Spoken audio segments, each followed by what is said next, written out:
What's up, everyone? Welcome back to another episode of the Panoramic Outdoors podcast. That was a perfect intro. We got the original three hanging out here today. Yeah? The OGs. Yeah. So Tristan, myself, and Sheldon. And we're pretty much just came to, I guess, a week or two ago, wrapped up the whitetail season. Yeah. She gone.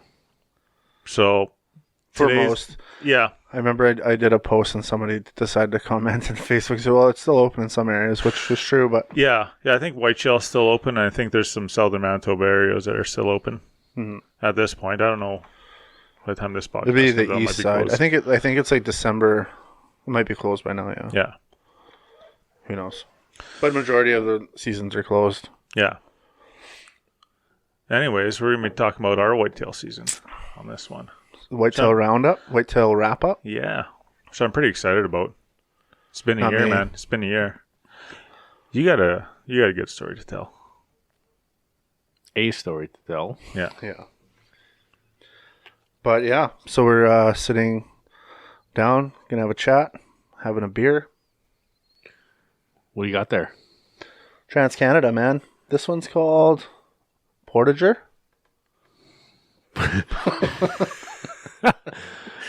Portager. It's a good beer, though. That's my favorite out of all the ones they make. Well, I don't know. They got some good ones at tap at the actual brew house. I don't know. Have you been there? I haven't been there. How is it? It's big. Like the facility itself? Yeah. Oh, yeah. Here's the wild part. This is what I heard. They went to Italy because their main food there is pizza, right? Okay. I think they make the pizza dough out of like the beer yeast or something like that. That covers all the food groups too, pizza, right? Oh, yeah. Yeah. Yeah. Complete omnivore. We had a conversation about this earlier, the Joe Rogan podcast. Now we're telling a true Steve Rinella story. Can you toss that? I'm just about to crack Trans-Canada. The Arrow. Arrow. That's our IPA. Strong beer. It's a good one. Yeah. Back to the point of the story. So they take like their pizzas. I don't know if you try them; they're good. But they take this pizza of theirs to Italy, and they goddamn win this pizza contest in Italy. Way. Yeah, That's cool. So they beat the Italians at their own game essentially here. That's wicked. So did you try some of the pizza? Yeah, it's awesome. Oh, nice. Yeah, and it's impressive. It's a really cool spot to hang out to. Like, there's no TVs there, but they like the whole point of the venue is to like sit and socialize with people. And that's part of our game. Yeah, right.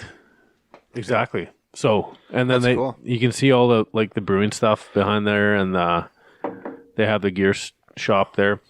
So if you're ever like, I mean, it's really convenient because you go do your Cabela's run or something, and you're like, hey. Like, what am I going to do tonight? Or, like, go to Cabela's, and then, you could stop and have dinner and maybe pick up a sixer and head home. Don't drink and drive, though, folks. Yeah. But no, like, this beer, I like it. Like, I actually really like it. The thing that really, like, brought it to my attention is their labeling and, like, their everything. Like, it's cool and it's new, like, and different. And it's kind of like Manitoba's backbone, like... I think, I feel like this is almost like a retro style label, which I enjoy. Exactly. It's pretty cool. They, it's interesting though to think of like all the. We're down a rabbit hole already, but totally. All like the local breweries that have popped up in Manitoba. Yeah, like we're got quite a few good things to select from, I would say. Yeah, for sure. Mm-hmm. But yeah, we're surrounding ourselves with some TCB tonight. Going to do a podcast about whitetail hunting, tell some stories. We might have a special guest drop in. So we got his mic set up just in case he shows up. Should be exciting. Special guest or two. Or three. Who knows? This is like our Christmas party. This is our Christmas party. Yeah. Oh, it didn't work. I'm going to have to edit a little bit. Oh, man. Oh, is that supposed to make noise? Yeah, I thought it was supposed to make noise. It's supposed to sound like a kazoo, I thought. Yeah. Anyways, it's just one of these paper things that rolls out. We didn't have one for the last podcast. I was like, I'm going to get a kazoo for this. This thing does nothing. Yeah. Shit, eh? Is that the only one? No, there's more of them, but I'm pretty sure they're all this. Yeah, this thing's got nothing. There's nothing in the guts here, so Straight pipe. we're still kazooless. The other thing too, any of our listeners that listen to this and if you go and buy some TCB beer and try it out, and then tag TCB and be like, "Oh yeah, we heard it on Panoramic Podcast about this beer." Yeah, let them know. Let them know you heard it from us. Bingo, bango, bongo. Whitetails. Whitetails. What a year for whitetails in Manitoba. Banner year. Like, wow. Some big bucks went down. Yeah, and I think this is safe to say that not the reason, but it's starting to kind of show that bad winter from years ago, that now that they're like coming back. And I just remember like a couple years ago seeing a lot of forkies and a lot of like basket bucks and not big mature bucks. But like just for that winter kill, like let's say if like the winter kill on those calves was like 75% that year, they were starting to see it like regrow to the point where these bucks are big again. When we were hunting down south there, remember when we were archery hunting and we were seeing like deer like crazy, and like some of the does had like 2-3 fawns with them. And How long ago was that?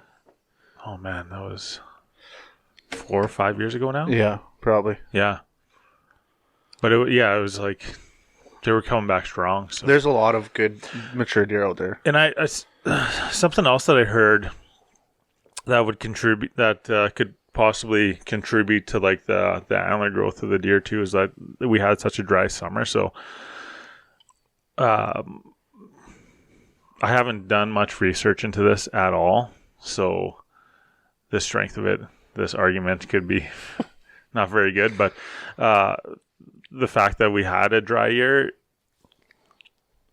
could contribute to the plants not having a lot of moisture in them, and that the nutrients delivered directly to the animal is increased, which would assist in antler growth. Because I guess the deer are eating the same amount, and they're getting more minerals and more vitamins and stuff out of the plants, and less filler. Yeah. Well, could make sense. Yeah. My uncle was talking about it. He said it's not the first time he's heard about it, and somebody else actually was telling me about it also. So Well, that's interesting. how much weight that carries, Right. I'm not exactly sure. Well, that's a good theory, though. Something to look into. Look that up. So I'm just on this deerbuilder.com website, and they're saying they're confirming this theory, or they're hopping on board with it, and saying that the hypothesis is to do with deer eating more dry material to get full, thereby taking in more nutrients per full stomach load than when eating wetter material. Right. That makes sense. There you go. So, yeah. Interesting. Put that one in your pipe and smoke it. But like on the other hand, we kind of noticed it was definitely a lot different hunting waterfowl this year than it was in past years. Yeah, but things change severely in the fall. Oh yeah, Like yeah, wet. we were swimming. I didn't get on a field hunt this fall, but talking to guys that were in the field, like I was talking to Kevin there, and he said that like he would step in the field and it was pretty much making him waves when he was walking across the field. That's so soupy. What do we so you think we're gonna talk about some deer anytime soon, or what do you think? I think we should get on whitetail. Yeah. Let's Who wants to go first? excuse me. Well, let's kind of talk about. I don't know who wants to go Okay, no. first. First of all, I gotta tell a story Okay. from my week. Yeah. This week. Yeah, this week. So I'm working in an area that like kind of by Spruce Woods. I'm not going to like pinpoint it or anything, but anyways, I'm driving. I had to go and assess a pole that was down this old tricky trail in this old farmyard. So I'm going down this mile road, check the pole out, and I decide to keep going, say, let's say north down the road to come out to the next mile road. And I look into the field and there's like 30 to 40 buffalo standing there in a cornfield. Bison. Buffalo. And Buffalo. so anyways, and so I was like looking at them and I'm like, well, what the hell? Like there's no fence. Like, this is weird. So then I kind of like creeped up on them and then they took off, ran through the bush. And then I went out to the mile road and then started heading east. And I looked and they're standing in another, like there's the same group that they took off the first time I seen them. They're standing in like a potato field with like irrigation divots and shit in them. So they weren't obviously penned or fenced. And I'm thinking like, is there a buffalo farm around there? So I had to check out a few other poles in that area and I was looking around and there was no like significant fencing that would hold bison / buffalo, whatever you want to call them. So I was like, well, that's weird. So if anyone's listening and maybe can confirm what's going on in Spruce theory, Woods? there might be, is there a wild herd of buffalo in that area? I have no idea. But anyways, somebody's buffalo are either out or there's a wild herd. And the other thing too is like in that area I was kind of then like trying to look around and look and stuff, and you can see where they've been grazing and like buffalo shit. So they've been out a while. Yeah, they've been out quite a while. But so that's my story. Interesting. No, Whitetail. But so yeah, if anyone's listening, please contact me somehow and let me know what's going on over there. So why don't we start out with your whitetail season, Sheldon? What do you break want? it down, man? I don't really want to talk about it, to be honest. You hunted hard archery, you hunted hard muzzle, you hunted hard rifle. Yeah, the thing, I guess, basically, I'll just tell it as quick as I can. I basically archery hunt until I can't hunt no more due to like the cold. So I'll archery hunt like if I could archery hunt right to the end of rifle, I would, but I just can't because of it's hard to pull. Like when I'm fully clothed, like and sitting in a tree stand, it's -20. It's hard to pull back a bow. Like I'm always terrified my bow's gonna snap in half. Well, or whatever, right? I was archery hunting and it was pretty cold. It was like -10 the one day, and I had like my fur like aviator hat on or whatever, and I was all bundled up, and I like drew back my bow just because I was in a new tree stand. I was like, you get in and like draw back to check the lanes and stuff. And I had my hat done up and I like totally forgot about it. Drew back and I was like, fuck, I can't anchor on my face. Like, what am I doing here? And I'm like, so I'm trying to mess around with it. And then I drew down and my arrow ended up like coming off my rest and then detached from my string and fell to the bottom of my tree stand. Man, it was just a mess. Yeah. So yeah, Sorry.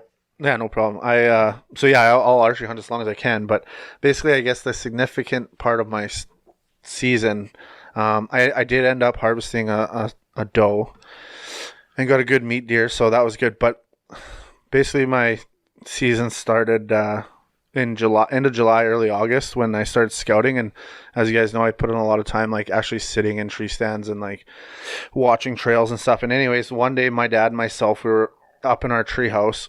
And we were kind of just watching deer with the spotting scope and binoculars. And I said to him, I said, man, like, wouldn't it be nice just to see a good buck, like, just to get us going? And, like, sure enough, man, like, 10 minutes later, I looked on the hill, and there's these 3 deer coming down this hill. And I'm like, there's 3 bucks right there. And for anybody that doesn't maybe know about, like, scouting deer or whatever, in my theory, like, that time of the year, if you got a couple big deer together, they're usually bucks because those usually have calves. So I knew right away they're 3 bucks. I got the spotting scope on them. First one was a decent 4x4. This next one was a basket, and then the last one was a fucking beauty, like amazing looking deer. And I said to my old man, I was like, man, I'm like, there's a good deer. So he got the binoculars and he's looking and he's like, oh yeah, right on. And like that night was kind of coming to a finish. We got out of the tree stand, went to the garage, and my dad's got like a shop. It's kind of like his man cave, I guess. We got in there and he's like, let's have a drink and talk about this. I was like, okay. So we like instantly came up with a plan to put a tree stand where they came out, kind of in that area. And not only that, but like he's hunted for like 40 plus years, and he's seen a lot of bucks and a lot of deer, and he was pumped about this one. Like I think we both seen a monster. He's all gunned up. Yeah, he's ready to rock for the season. So that was our kind of our kickoff.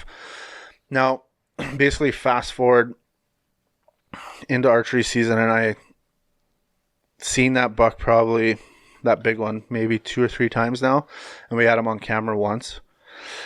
And I found the trail that he was kind of using like every once in a while, and it was a north-south trail.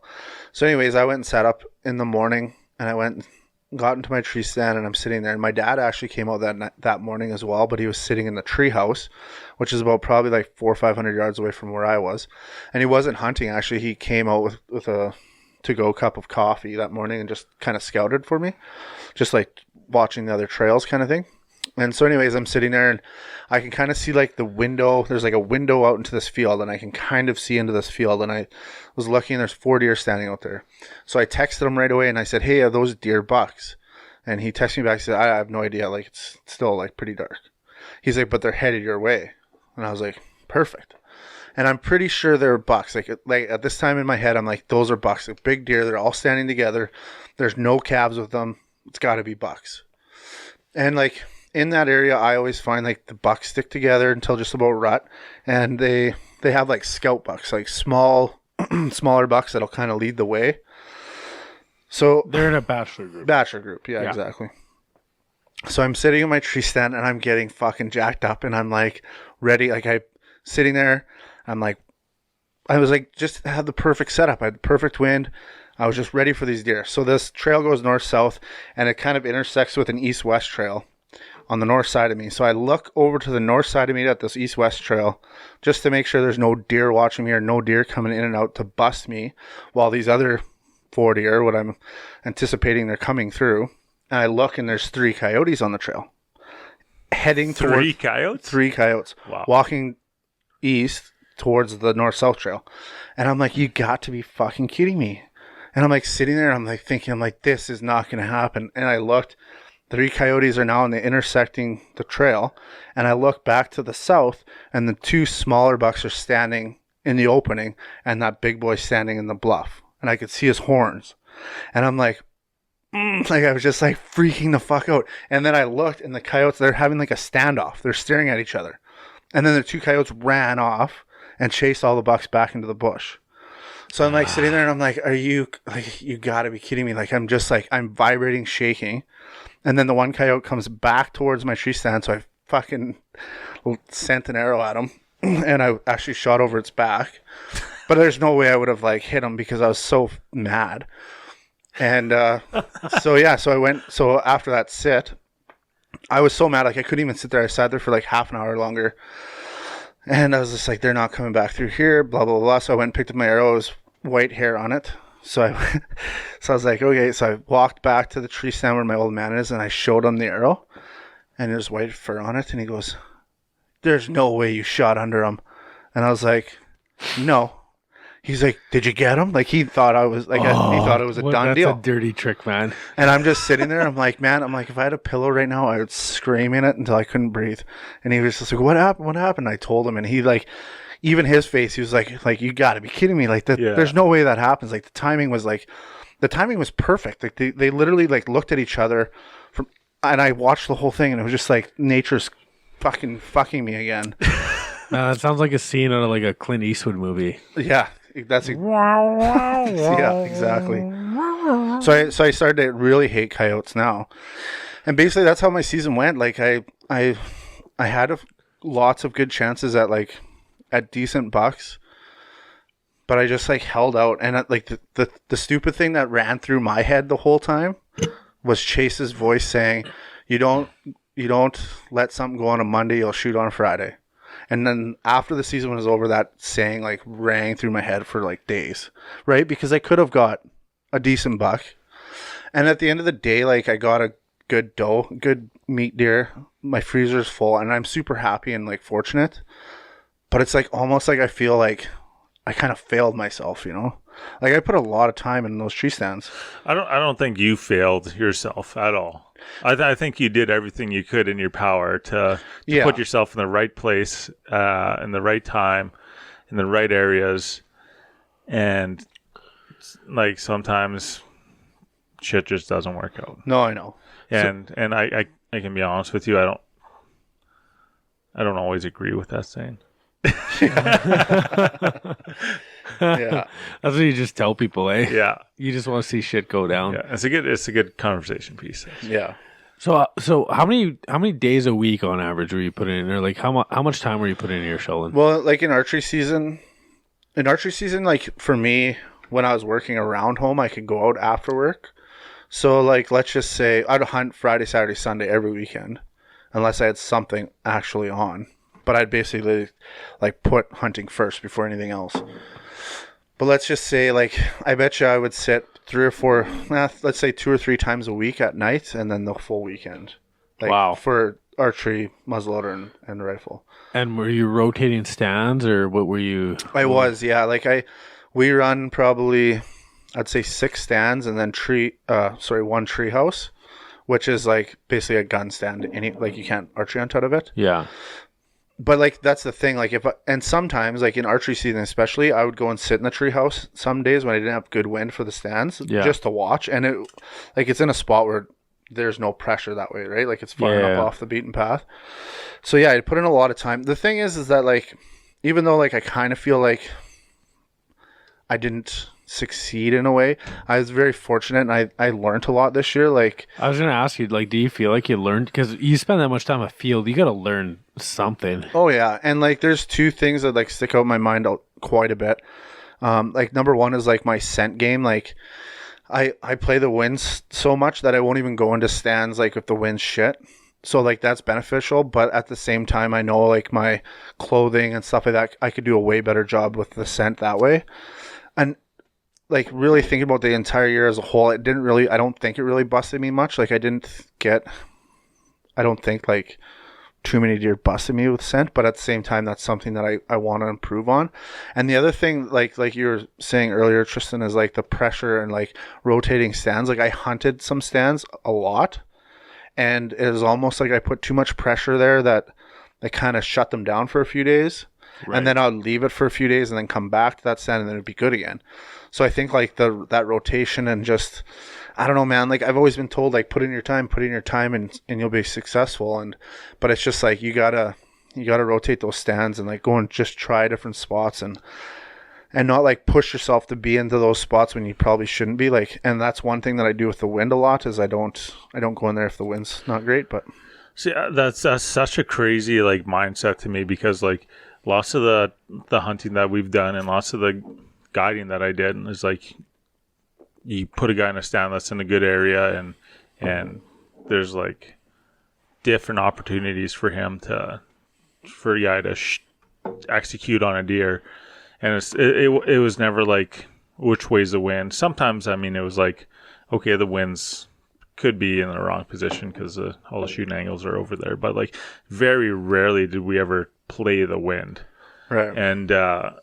And it's been such a big change. Like this year's the first year I really hunted ag land, right? And it was weird, man. It was so weird for me to think about stands and be like,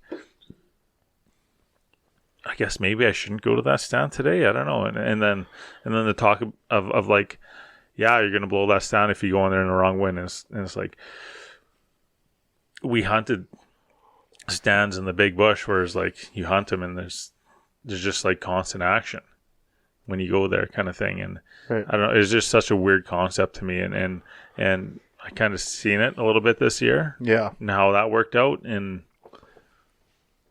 that was like a learning curve for me. Yeah, and like the area that we hunt in is very close quarters with our ladder stands. Like there's maybe like 3 out of the 6 that you'd be able to shoot quite a distance. Like, but it's generally we set them up for archery black powder stands, right? Right.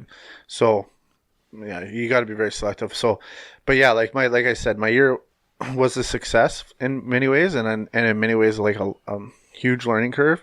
And I was just like, at the end of the day, man, like like I said, there's a part of me that feel like I could have done better. This is the thing that bothers me.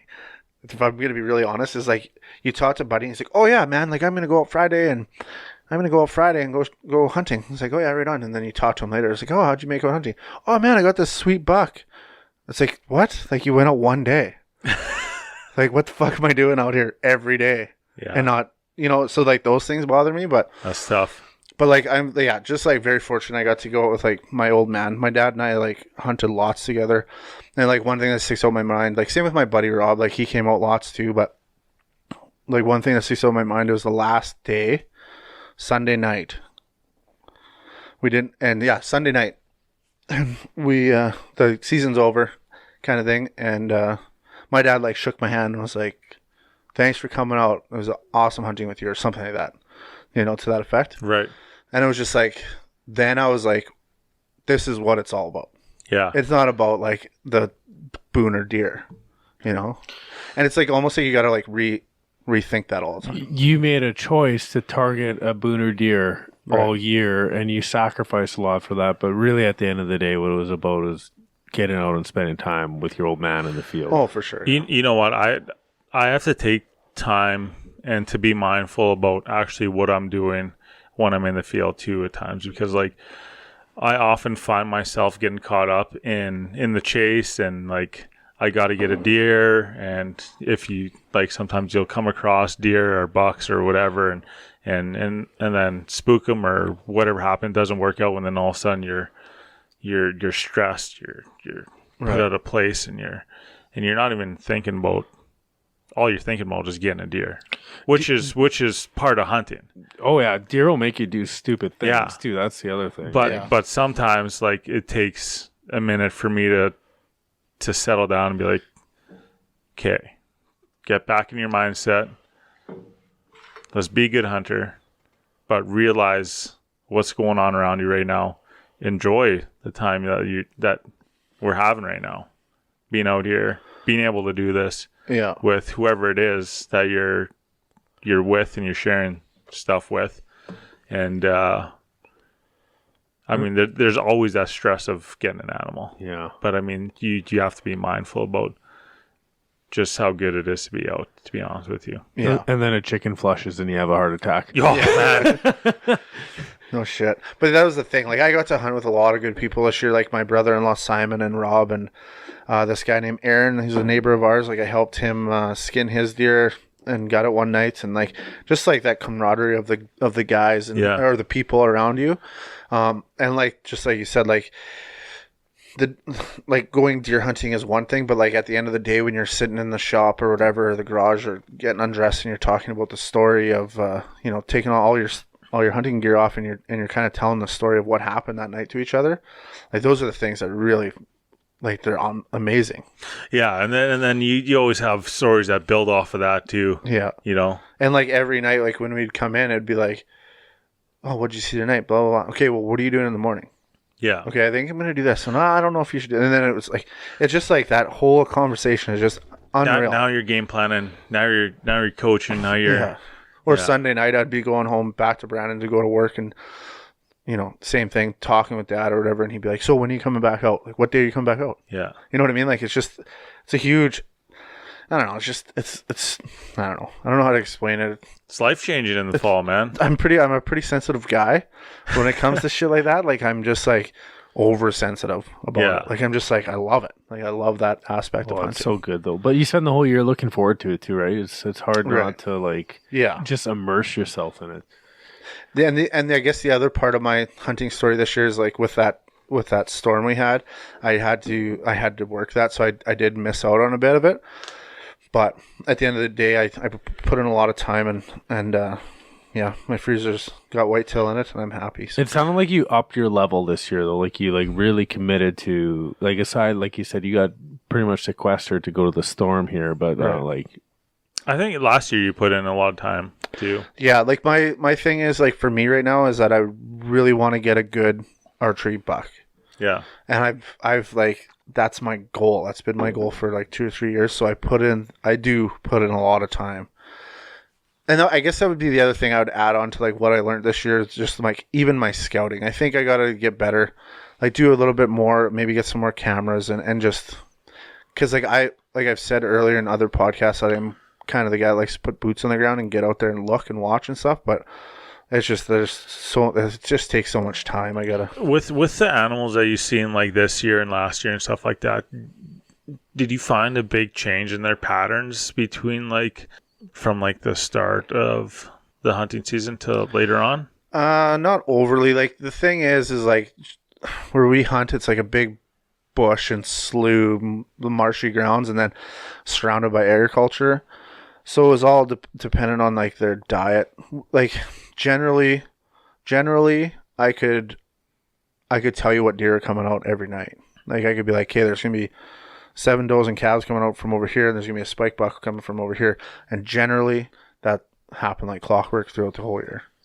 So their patterns didn't change that much, but the big bucks, like I said, like 130, 140 class bucks, I've seen quite a few of them, and they're just too unpredictable. Like they'd come from anywhere. Yeah, but especially rut. That's like obviously the rut they'd have big changes, but yeah, I find, and this is just my personal opinion, I don't know if there's any backing to it. I find though like the does and the small bucks tend to take those main pounded out highway trails, and that bigger buck will. They're like general traffic.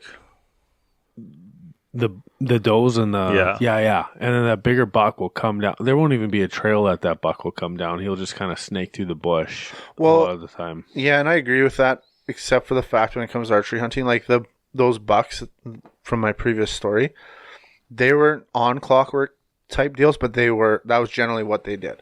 Like I seen them in this cut canola field 6 times, say, like right prior. And they were eating like a volunteer secondary kind of crop underneath the canola that was swath.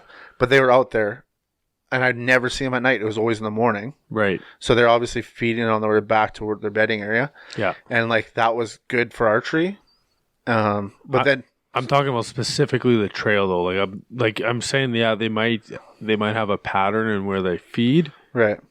But the trails that they take to get there, I think they're different than the main like doe and like spiker trail. No, I don't know, because like in archery I think it's different. Once it like turns and like the leaves start falling and they start getting ready to pre-rut or whatever, then I agree with that. Mm-hmm. But in archery, like those deer were hitting the same trails all the time. But the thing that sucked for me is I couldn't hunt mornings during the week, so I could only get into this tree stand like A on Saturday or Sundays, and then B if the wind was good. Because if the wind's not good, I can't sit there. There's no point. Yeah. Right. So it was like I maybe had like 4 good mornings out of the whole archery season. And so early archery season, you're able to get out for evenings because there's longer daylight, nights, right? Yeah. See, like in my mind, things are a little bit different too, because like what I found this year is like early archery season, like when those bucks are still in velvet, they're batched up and they're in their zones, and I feel like they're very vulnerable. Vulnerable. My lips aren't working right now. Vulnerable. I'm not even going to attempt. Vulnerable. Did I say that right? It's close. Anyways, so the early season, they're easier to get eyes on. Mm-hmm. And they're kind of running those trails. They're a little bit not quite as cautious. And then once they lose their velvet, their hormones start changing, right? And I don't think, we've seen some bucks kind of on our cams that were in daylight hours on some kind of major trails, but stuff like that. But like, we didn't really see bucks messing up until you get into the rut. Right. You know what I mean? No, yeah, I agree. Shelley, do you think like there was this level of injustice because like not only do you spend so much time, but like you could have plugged so many like smaller deer, but you were holding out for Booner, and like at the end of the season that deer just never came? Yeah. I the thing is about that statement, I guess, is that it's one of, I don't know. I don't even know how to explain it. I think it's like a good way to hunt, to be honest with you. Right. Like on a management side of things, like you let a lot of those 2-3-year-old bucks walk instead of shooting them. And like honestly, like shooting a dry doe is good, but at the same time, it's like, wow, you're shooting a breeding animal. You know what I mean? Like, Yeah. it's super hard in my mind, like to try to justify the way I do things, but because I could have been done the first day, Yeah. essentially. Yeah. So from my like standpoint here, for us growing up, we were always meat hunters, pretty much. Like we seen deer, we shot deer, we put them in the freezer. Yeah. We didn't target a lot of big bucks. If a big buck walked by, we'd shoot it. If we had tag, you know what I mean? Yeah. And it wasn't like we were waiting out for a big buck. Okay. Well, sorry. So, but like the thing is, like for myself, like would you look at me and be like, "Oh man, that guy's a trophy hunter"? hang on, I'm not done yet. I'm not done my story. Okay.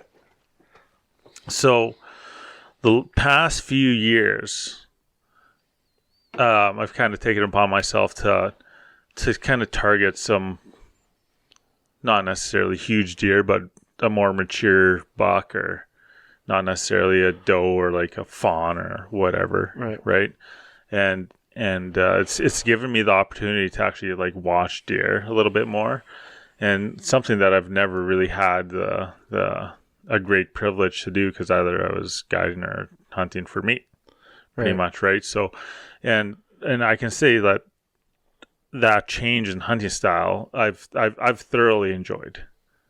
Like I haven't had a relationship like that with deer in the past, and it's still fairly new to me to kind of watch these deer and watch their behavior and really learn what they're doing, right? You know, and it's pretty cool. And then like I feel like you have a great advantage there, or great knowledge, especially compared to me.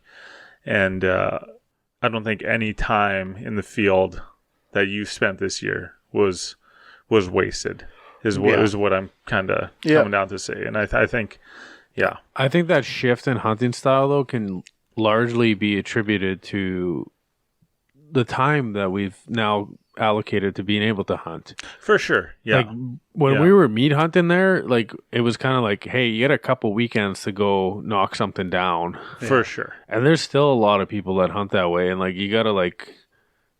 And there's nothing wrong with that. No.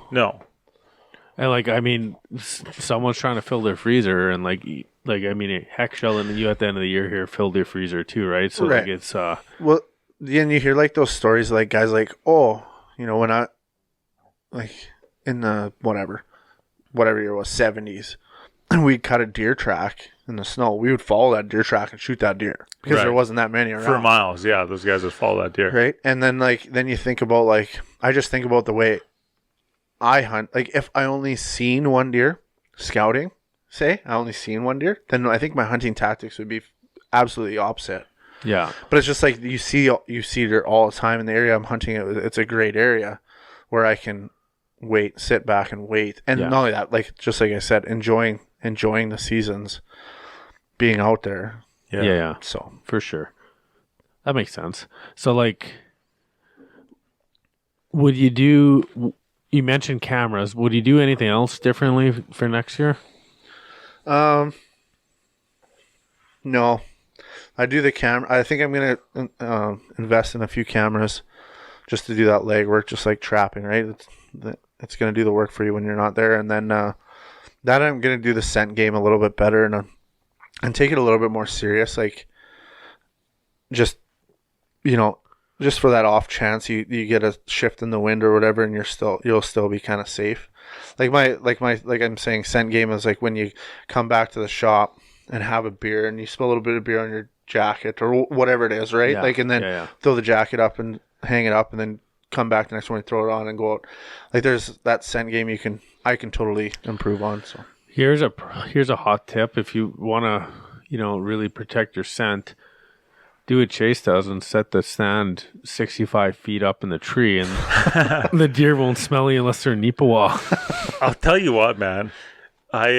So this year was the first year ever that I climbed into a climbing stand. Yeah. And so my buddy Chris there that took me up with all this archery land, he put me up in this spot, and he's like, hey, take my climbing stand out to the spot. I've been up in that tree before. You can see where the marks in the tree where I've stopped climbing. And he's like, just get up to there. He's like, I like to go up pretty high and get, the scent out, and I got a good view. And all right, wicked. I usually put my stands up quite high too. But man, it was something different when I first got into that climbing stand, and I just didn't trust it. And my anxiety levels were like through the roof. And I'm climbing up this tree, and I could see I'm like 3 to 5 feet away from being to where he usually is, and I was just like, I can't go up any higher right now. Yeah. And then I spent a couple days in that stand, and I was like, all right, I can get up there. Got a little bit more comfortable in it, and it wasn't an issue. One thing that I did want to bring up, though, as far as the scent game goes, we speak a lot about the iHunter app. And to be honest with you, that's probably the best app in my arsenal for hunting wise. But I was introduced to this other app this fall from another guy in Neepo, actually. His name's Matt. Avid hunter, great hunter, shoots some big deer, and it's called Hunt Stand, and it's got some great maps on it. But one of the features it has is it actually takes the local weather and it projects it. You can mark your tree stand, and it projects it on the map to show where your scent would dissipate to, or where the wind would be blowing your scent to. So you can have a really good look at that map and see where your scent trail is going to go, and it predicts it from early in the day till like 24 hours. Oh, yeah. You can look at that. So it's a good tool for seeing, where that scent trail is going to cross. Am I going to be able to get in that stand today? It just gives you that confidence. What's this app called? It's called Hunt Stand. Interesting. Yeah. So I wonder if it takes we don't worry about it too much here where we are, but like maybe Sheldon where you are, it'd be more of an issue, like the kind of the contours of the land into play too, right? Because that does swirly shit to the wind too, right? Yeah, it does. Yeah. So, man, I was driving through that when I come through Riding Mountain there, and I was driving. Where was I driving? Just north of Neepawa there somewhere. There's some cool country up there. Oh yeah. It's beautiful. It's awesome, eh? Even out of the park is just beautiful. There's some really nice small towns there. I'm trying to think of the names of them again, but like just right outside of the park. It's like Erickson on and all. Yeah, on and all. There's actually a town called Riding Mountain. Yeah, even before that. Just a ton of character though too. Like you can tell they've been there a while, and like just people that have decided to settle and work the land or be. Yeah, exactly.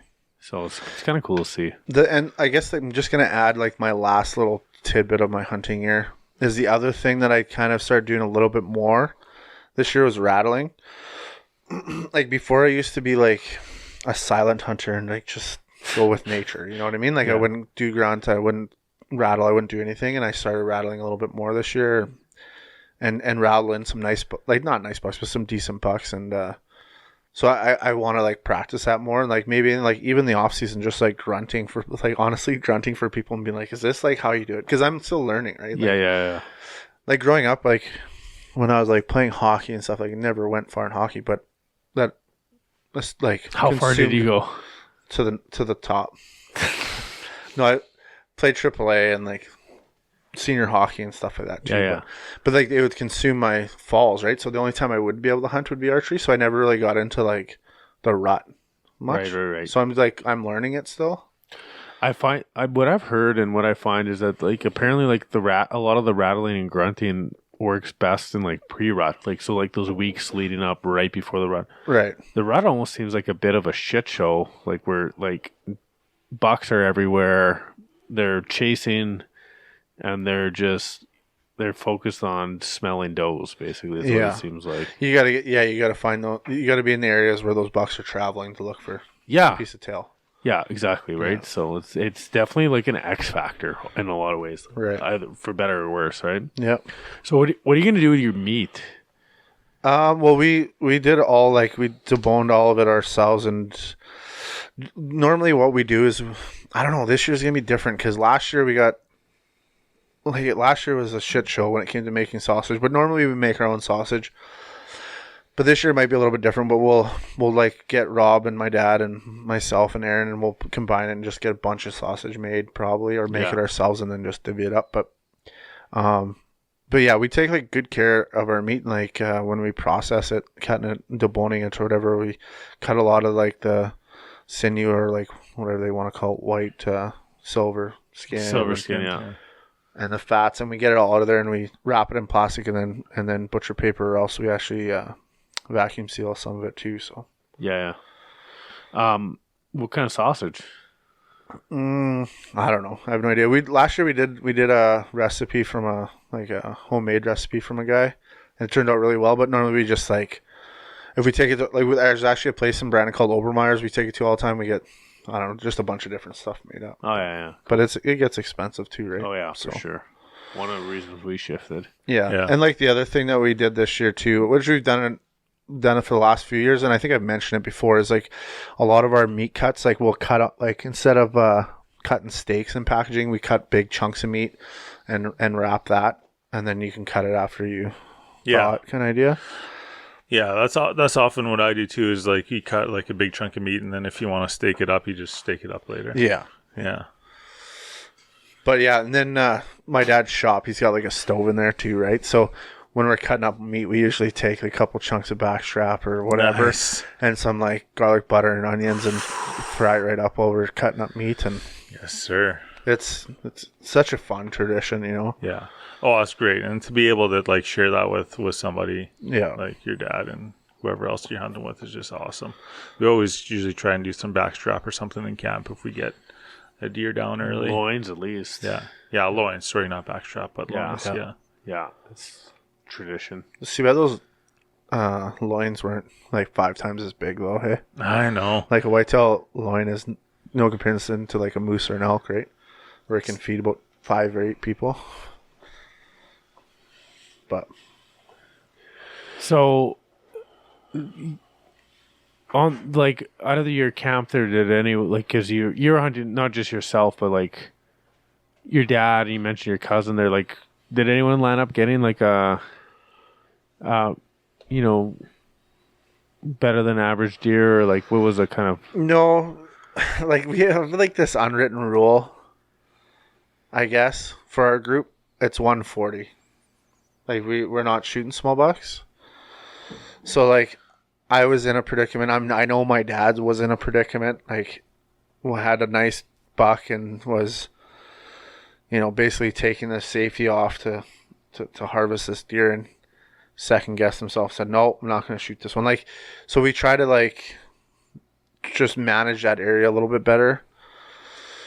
So no, we didn't, no one got a good, like a big buck or anything, but we did get some good meat deer. And man, 140 is no joke though. Like I think it's super fucking hard, man. Like, trust me. It is hard. Like that's basically a good buck in Manitoba. Oh yeah. Yeah.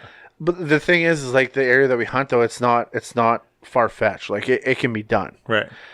The thing is like you see a nice 4x4 come out, and you're like the deer, for instance, that I got last year, that didn't even break 140. Yeah. It was like 138 and an eighth or something stupid. And it's a beautiful deer. Oh, it's a beautiful buck. So like it is super hard. Yeah. So hopefully after a few good years here, maybe that rule will go down to like 130. But the Pope and Young. Yeah. But I also told my dad, I said in archery season, if like whatever I think is a good buck comes out, I'm shooting it. Like, yeah. So, well, you got to take into consideration too, like unique factor. Excuse me, unique factors and stuff like that. Like, yeah, I feel like, although the like Boone and Crockett scoring system is like the gold standard, I still feel like, as far as measuring like trophy deer and stuff like that, it's a little bit far-fetched in some situations. Well, I feel like that's a good segue for our camp. Yeah, because like to open it up, like, I think we had a banner year. Oh man, at our camp this year. It's a dandy. There weren't any 140 shot, I don't think. I don't think anything got shot over 140. But to that point, like our buddy Tim, like how are we gonna tell the story, Chase? First of all, I don't know. Okay, first of all, this is how I want you guys to tell the story. Tell us, everyone, what you're talking about. Like, what's camp? Just kind of like paint a little picture of what you guys do, who's there, what's it look like. So our camp's been kind of running since, when did we break it down till? Maybe 2006, 2007, maybe. Something like that around then. 2008, maybe. Well, I started coming later than you. Yeah. So first there's three of us, myself, Tim, and Tyler, going up there, and we were just going to Tim's old home, his dad's old, where he grew up, essentially. And they got a farm right bordering the Duck Mountains. Beautiful piece of property. Like, just picture perfect for an outdoorsman. Mm-hmm. And so we eventually branched out to having, like, building a camp there. Started with a wall tent, and then we built some floors, and now eventually we have our sleep tent, which needs reconstruction. That needs to be torn down. But we have like our kitchen. It's now like it's fully framed in and like plywooded and roofed. Tin roof, plywood. Like, I mean, it's not. I think our outhouse is the nicest. The nicest piece of. There's a shout out for Danny's. Yeah, Danny's contracting there. Danny's contracting. Danny's handyman. Out of Clandeboye. Yeah, he built that sucker for us. But, and so now we have a group of guys that kind of roll in and out of there. Tim's obviously the centerpiece. The keeper of the gate there. Yeah. Right? So myself, Tristan, Tyler, his brother Stefan, his brother Kyle has come up a few years. Tim's cousin Kyle has come up a few years. And man, we have a good time up there. And it's a great camp. Like, and then like, so this year was interesting because normally we try to spend the whole week up there. I got out a little later. I think I mentioned on another podcast, I just hit this fuck it all mode because I had so many commitments this fall that eventually I just said, hey, I've got to go be in the bush for a little while this fall. Otherwise, I'm going to go completely crazy. Yeah. Like, because I remember that, man. Yeah. There was a turning point there for you. And Carly was like, you need to get out of here. Yeah. Go. Yeah. You're going to burn something down. Just go. Yeah. And I meant to do more archery hunting this year. Normally we do an elk camp. That never got up and running. Yeah. I went out archery hunting with Chris a couple times there. Sheldon, you're talking about playing the wind. I was hunting these stands on like the absolute worst wind you can think of. Like the wind pushing scent back into the bush off of the field, basically where the deer are walking. And I saw a couple does, and that was about it. One walked right under my stand. Yeah. Straight through the wind path. But yeah, so I rolled into the camp late, and no one had seen anything. I was 2 days late at the camp. No one had seen anything. Chase, you weren't there yet. Yeah, I was 3 days late. You were 3 days late. Yeah. And then so you roll in the next day, and like... I timed that thing perfect, man. Oh, man. On my end, it was like... Yeah. We hadn't seen much. Like, we've seen some does. The start of the week 2 was like minus 18. It was cold. It was worse than minus 18. Like, guys were talking about like water bottles were freezing in the tent and the kind of stuff like that. So it was pretty chilly. So by the time I got there, it was like borderline thawing. Yeah. And we up to then we'd only really seen does and spikes, and old Tyler there had to talk Timmy out of shooting a spike. Tim wanted the season done with like his ASAP. Yeah. Tim's not a big buck hunter. He's happy with meat in the freezer, and he's happy just being up there. and he's happy just being up there. Yeah. Tim wanted to hang his boots up and Yeah. sleep in the morning. Yeah. And worry about the percolator. Yeah. That was Tim's mission. So the funny part is like up at camp, Stefan, who has sometimes had some rough luck around deer, He said some very rough luck. like he's to the point where he's like crushed his scope before, and it hasn't. His reticles have basically fallen apart Brand new scope, yeah. in front of him, which Vortex replaced. Yeah. Anyways, I was hunting with him in the shack one morning because I had seen a few deer, but got cold and decided to sit in the shack with him. And that little spike comes out, and it's Friday morning. No. Friday morning? Yeah, it's Friday morning, man. No, it was Thursday. Oh, Thursday morning. Yeah. You're right. Yeah. But the boys already spent they had already spent 4 days in camp. Yeah. They're nervous. Trigger fingers are getting itchy. Yeah, real itchy. But I get it. Like, it was getting to the point where we were questioning whether we were going to see any deer on this trip, which is unusual for that area. So Stefan says he puts his scope up, and I don't hear a boo from him after that. And he pulls the trigger at about 150, 180 yards, like somewhere in that ballpark. I didn't range it. And this thing folds. Man, did he hit it hard. You're shooting 300 Win Mag with like soft point. Oh, yeah. The exit wound on that thing was like, it looked like a fist coming out the other end. It looked like he got shot by a fist. Anyways, Stefan tees it off. After that day, we shot 4 deer that day. Yeah. Was it 4 or Yeah. 3? It's 4. It's a crazy day. Yeah. Yeah. And so Tyler got his deer. No. So the way it went down was Stefan shot his deer, right? Yeah. Came back to camp. Then,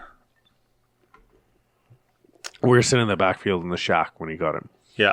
And then Tim rolls out right behind Stefan. I had been out for the morning.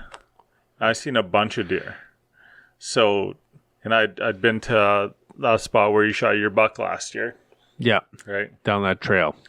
And that trail and the ducks is just beautiful, man. It's like right along the edge of this creek, and I love that spot. And there's like tons of deer there, and I seen a bunch of deer that morning. I seen 3 bucks, and I seen this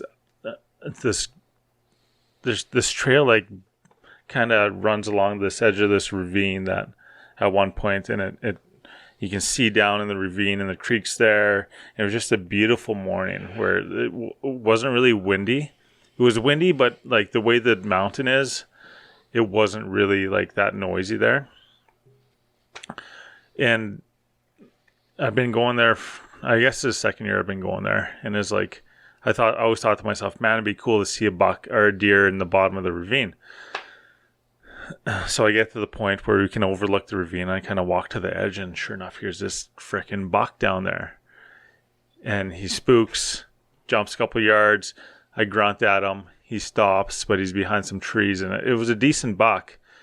But at this point in my fall, I was still kind of locked on, like, I want to shoot a big buck this year. So I couldn't have a real good look at him. He was kind of that borderline, but he wasn't that great kind of buck where you instantly, you're like, that's a shooter. This was Thursday with a day and a half left. Yeah. Basically. Well, Thursday, Friday, Saturday, go home Sunday was what my thoughts were. Right? Okay. So, I seen this deer, and I had like a neck shot on him, and I was like, I'm not going to take that shot. He runs away, and I wasn't disappointed. I wasn't thrilled. And I continue my walk down this trail, and I was kind of thinking about the fall and stuff like that. And I thought to myself, you know what? like maybe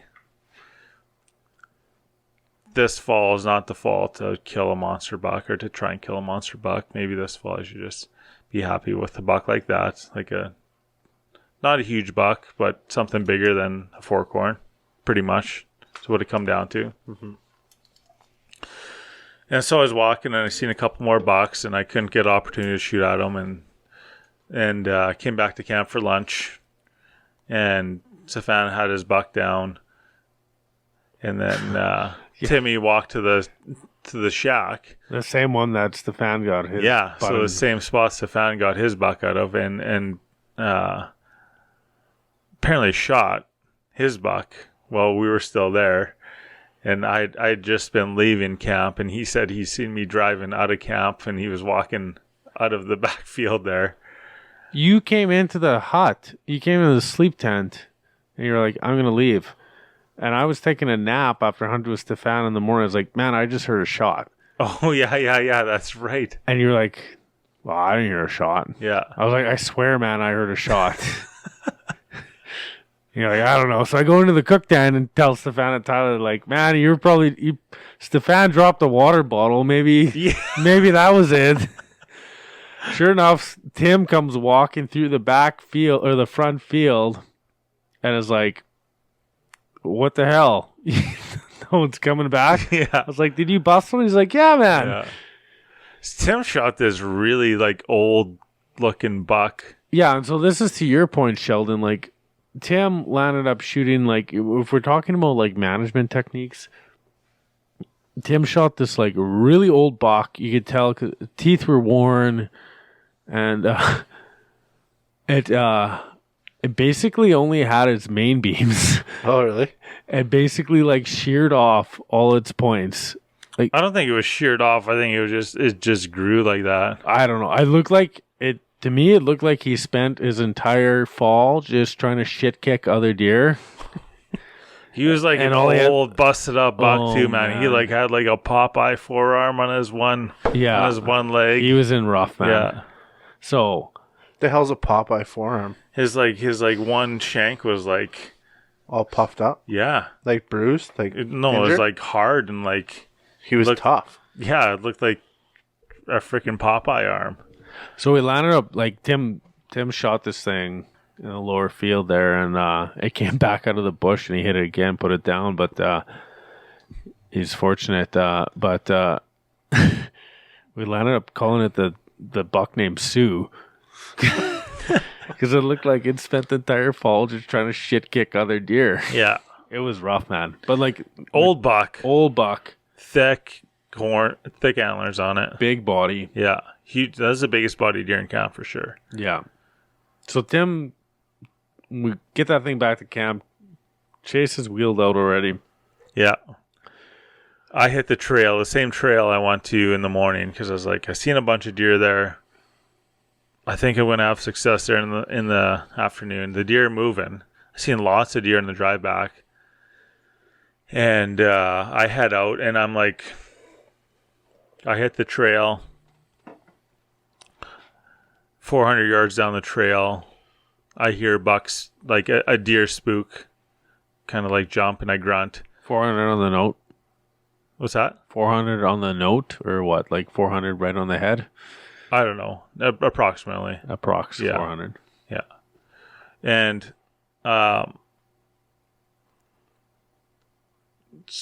so I finally get a visual on this deer, and I can tell it's a buck, and it's bigger than a fork horn. So I'm like, all right, if I get a shot, I'm going to take a shot on this buck. So I sneak down the trail a little bit and get a good broadside on him, and I shoot him, and I see him kind of hunch up and walks about 15 yards and keels over. So I'm just jacked up, man. And I go in there, and it was like the perfect day, like perfect weather. Yeah. Walk in there, he's deader than a doornail, and you hit him with you brought out the 300 Win Mag, and you hit him with that LRX bullet at full tilt, yeah, and he didn't go far. 180 grain. No, he didn't go far at all. And Was it LRX or the TTSX? I think it's a TSX. Yeah. That's what I got. Okay. Anyways. And yeah. Went and got the sleigh. Got them out. I was trying to text people to come and help you. Yeah. Because I was still trying to hunt the rear shack. Yeah. Yeah, so Stefan and Tim had both tagged out by this time. Yeah. I didn't realize Tim had. They ran to town. Yeah, they ran to town. And so I had to run back to the truck. I got the sleigh. And I'd actually forgotten my knife at the truck too. So thank goodness it was only 400 yards.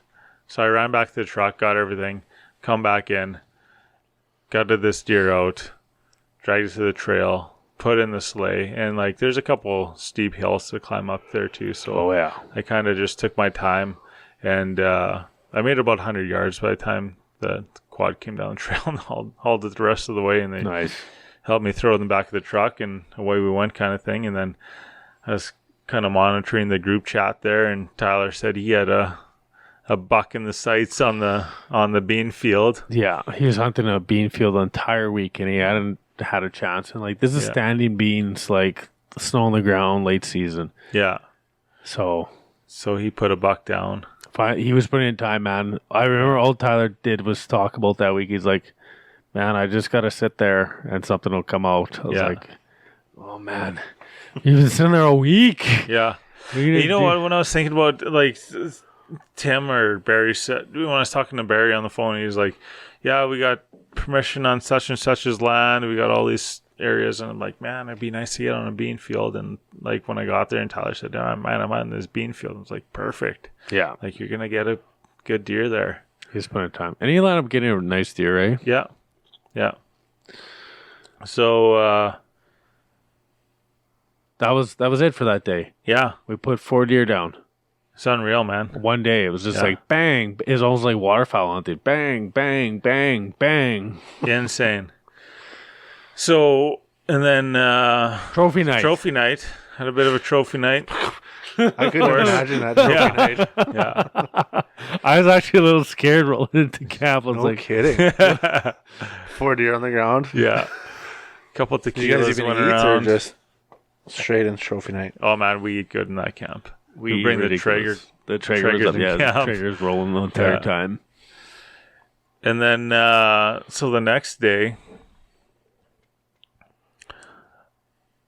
I'd set up that ground blind the day before in that one area we'd hunted, and you found that in that swamp. Yeah, it's some good action adjacent to a swamp, and the deer seem to parallel the swamp the entire way.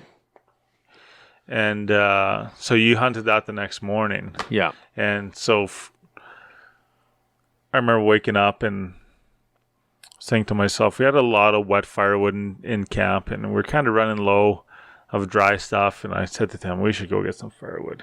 And I was like, I know it's probably not the best day to go get firewood because we just had trophy night, but we should go get some firewood. I need to do something. Yeah. And let's go grab some firewood.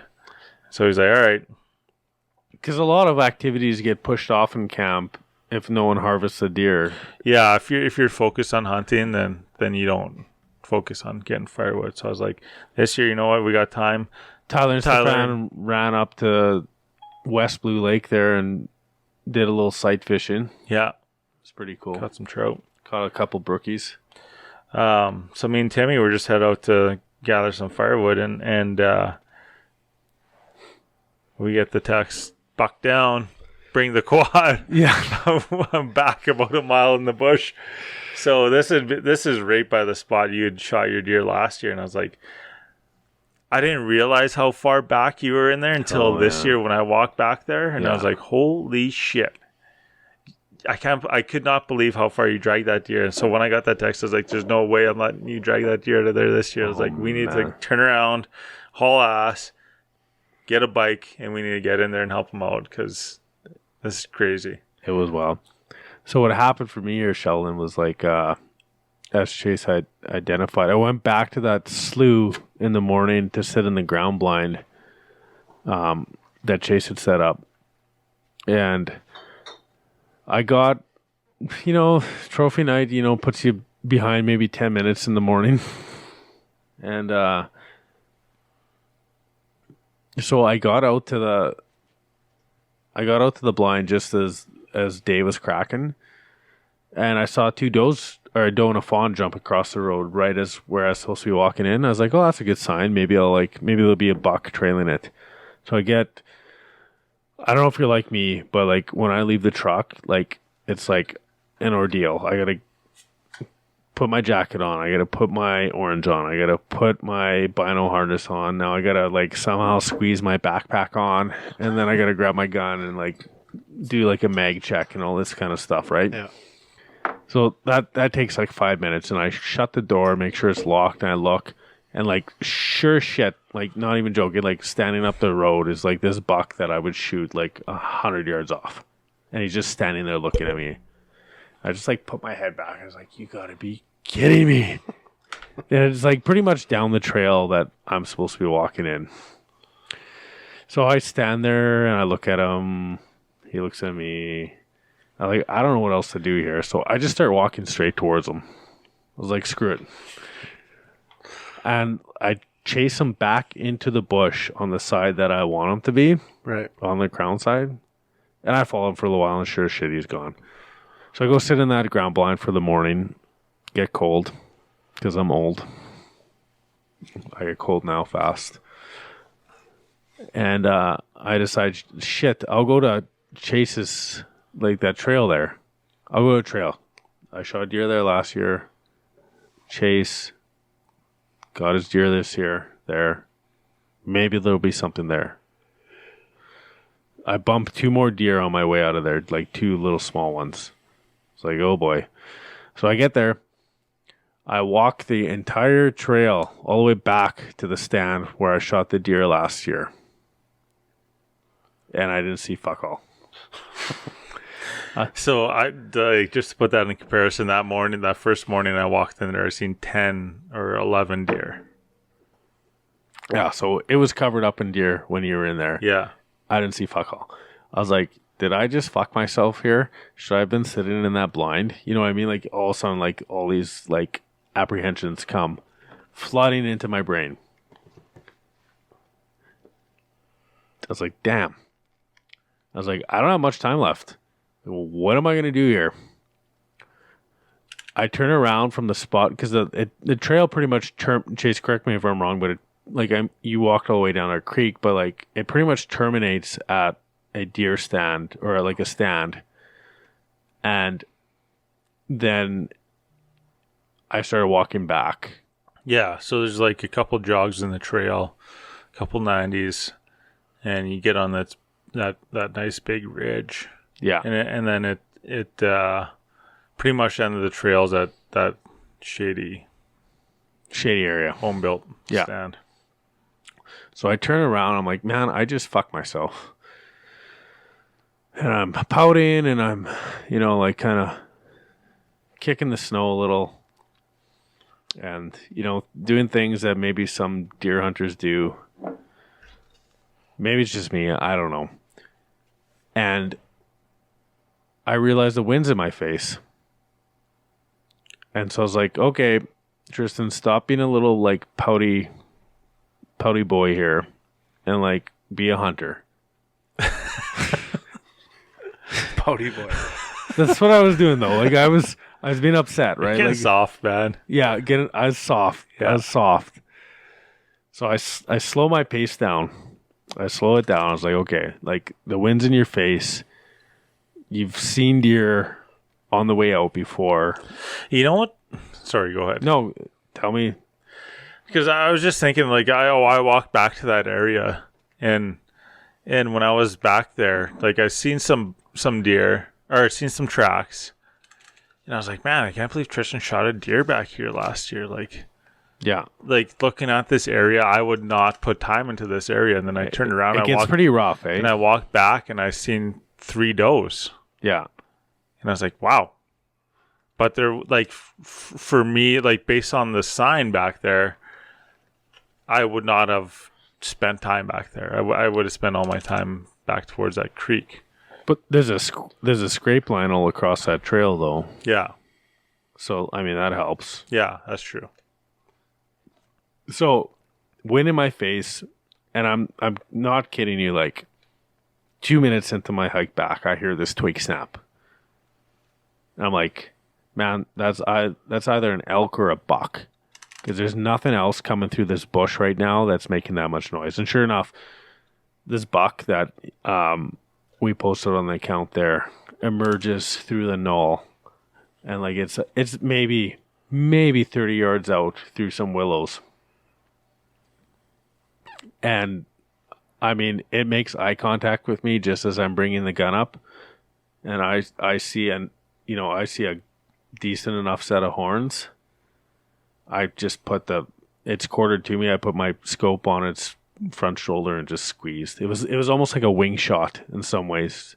It felt like duck hunting in some ways, you know what I mean? It was just muscle memory. Muscle memory, yeah. Man. Was not a lot of thought going into that shot. So the thing bucks and runs off into the bush. It looks like it's going to run across the trail, so I reload quick and like reposition to like try to get a shot in case it's coming across. But it veers back into the bush. So I go and like run up instantly to like where I think it went because I know I hit it. I hit it like a freight train, I'm pretty sure. And of course I do the stupid thing and run to where I think I shot it. Yeah. Or where I think it went. I don't see anything. And then I like slow down and I realize again, hey, do the smart thing.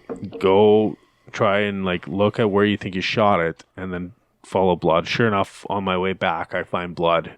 Turn around, follow the blood, and like 10 yards further, there's that deer lying there. Nice. And that's what I'm trying to send you the text. Yeah. With like half a bar. Yeah. I was like trying to tell you how to send text messages instead of iMessages, and you're like, I don't know how to send a text message. It's like, well, shit.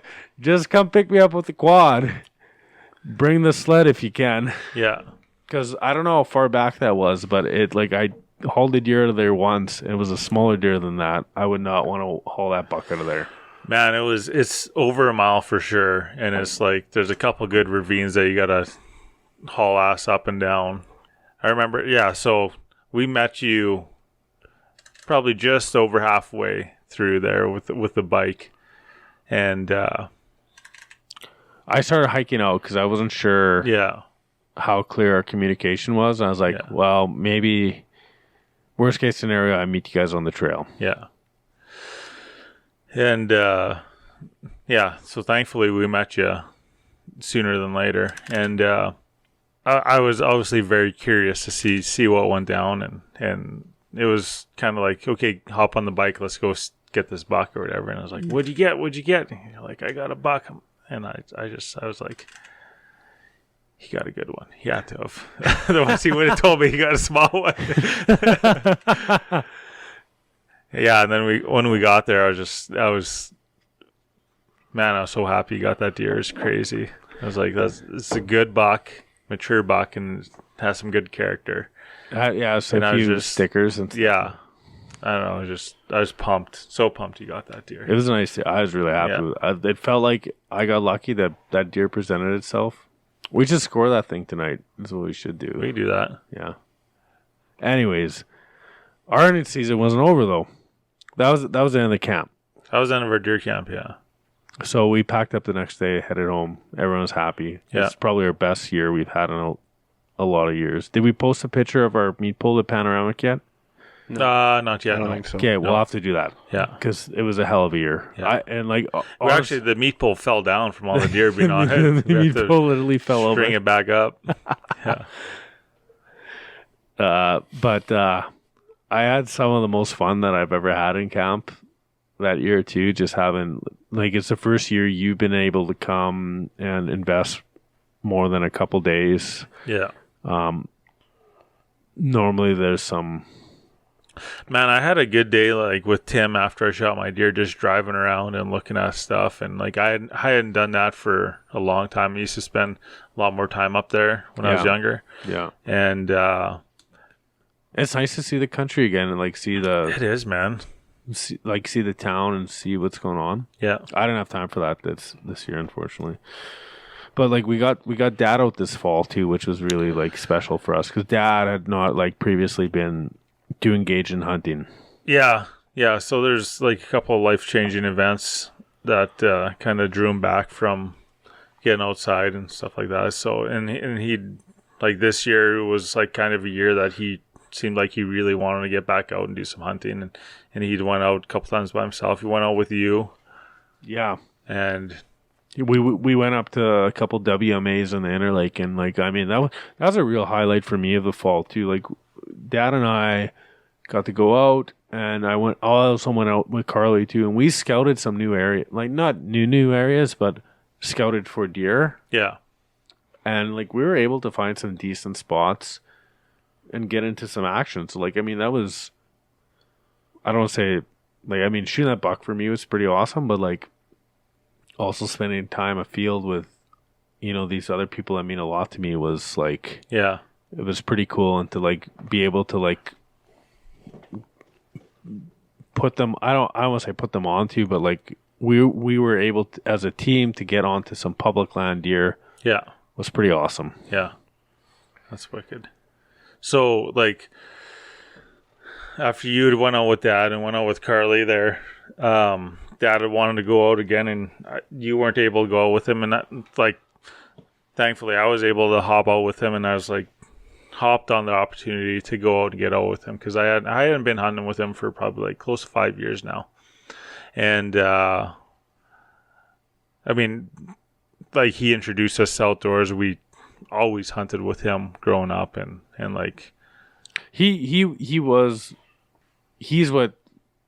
He started it all for us. Yeah, yeah. That's where we got it from. Exactly. So it was awesome to have that opportunity again to get out with him and see the flame back in him to want to get out.